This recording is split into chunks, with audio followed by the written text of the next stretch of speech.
Bismillahirrahmanirrahim. Assalamualaikum warahmatullahi wabarakatuh. Kembali bersama saya Dr. Radu Yendra dan Radu Institute. Kita akan terus mengisi dunia maya Indonesia dengan berbagai kegiatan Tridharma perguruan tinggi. Satu novelty akan kita hadirkan kembali, di mana suatu model peluang baru yang akan kita sebut dengan Exponentiated Rado Institute Distribution. Kajian ini berdasarkan pada kajian sebelumnya bahwa telah kita bahas dalam suatu riset artikel yang terbaik yang membahas mengenai model peluang Exponentiated Z-Linley Distribution.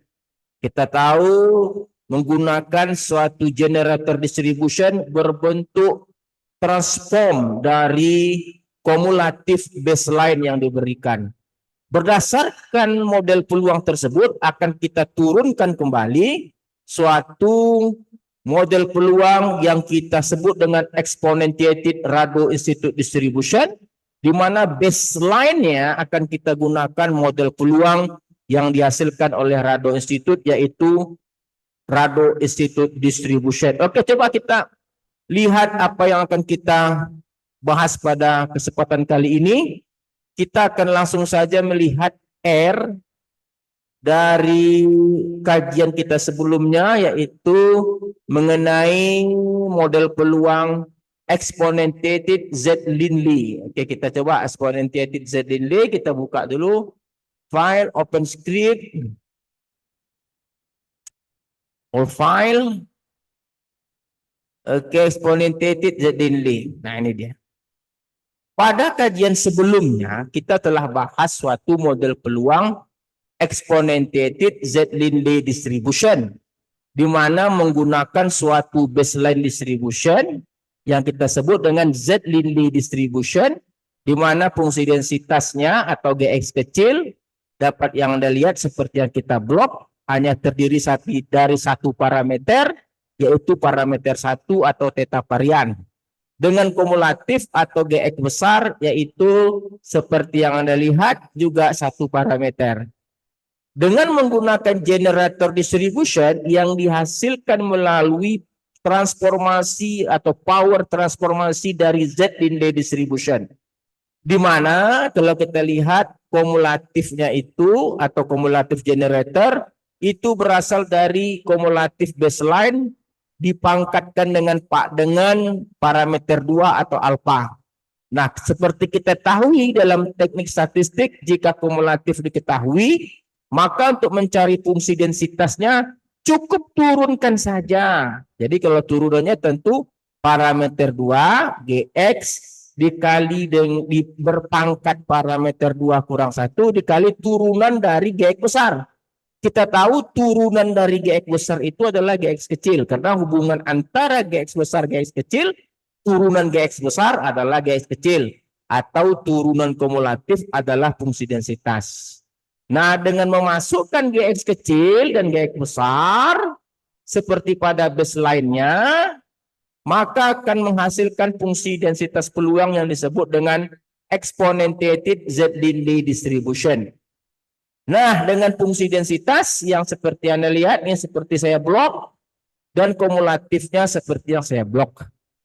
Nah, di pertemuan lalu telah kita bahas menggunakan data dalam suatu riset artikel. Kita ulang sedikit, lalu kita jalankan modelnya. Oke, kita jalankan coding dari fungsi log likelihood, lalu kita intip dengan optim. Kalau kita lihat hasilnya, dengan menggunakan optim, parameternya adalah, nah ini dia, parameter 1 atau theta varian, parameter 2 alfa, dengan minus log likelihood 579. Ini dengan menggunakan model peluang Exponentiated Z-Linley. Lalu pada kesempatan kali ini kita akan membahas satu novelty yang kita sebut dengan Exponentiated Rado Institute Distribution, ERI atau ERI, di mana model atau novelty ini itu berasal dari baseline distributionnya kita tukar dengan Rado Institute Distribution dengan parameter 1 dengan fungsi densitas Gx kecil seperti yang kita lihat, ini adalah fungsi densitas dari Rado Institute Distribution untuk K sama dengan 3. Dengan kumulatifnya, seperti yang dilihat, ini kumulatif dari Rado Institute Distribution untuk K sama dengan 3. Di mana per satunya adalah theta. Nah, dengan menggunakan generator distribution yang sama, yaitu kita ambil transformasi power dari Rado Institute Distribution, di mana kumulatifnya itu adalah kumulatif dari baseline berpangkat parameter 2. Nah, seperti teori sebelumnya, jika kumulatif diketahui untuk mencari fungsi densitas, cukup turunkan parameter, turunkan Hx besar ini menjadi parameter 2 kali Gx berpangkat parameter 2 kurang 1 dikali dengan turunan Gx. Turunan Gx itu adalah Gx kecil atau fungsi densitas.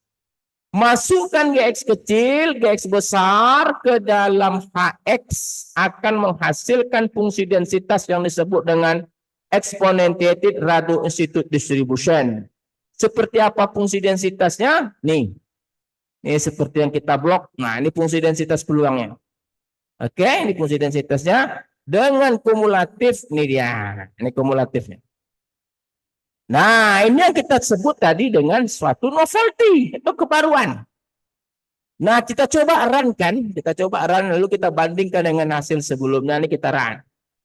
Lalu kita run lagi log likelihood untuk, nah ini log likelihood untuk exponentiated Rado Institute Distribution. Kita run, kita intip parameternya IRI. Nah, ini parameter 1 dan ini parameter 2. Nah, minus log likelihood-nya ternyata kita lebih kecil. Kalau EZL tadi, EZL minus log likelihood-nya 579. Ini adalah exponentiated Z delay, tetapi kalau model kita yang novelty 578. Lebih kecil lagi model novelty yang kita hasilkan. Nah, kan luar biasa. Lebih kecil. Jadi kalau kita mau lihat perbandingan antara kumulatif plot. Nah, kita coba lihat kumulatif plot untuk exponentiated Z delay. Kita run. Salah, kita ambil dari awal dulu. Z delay kita ambil dari awal. EZL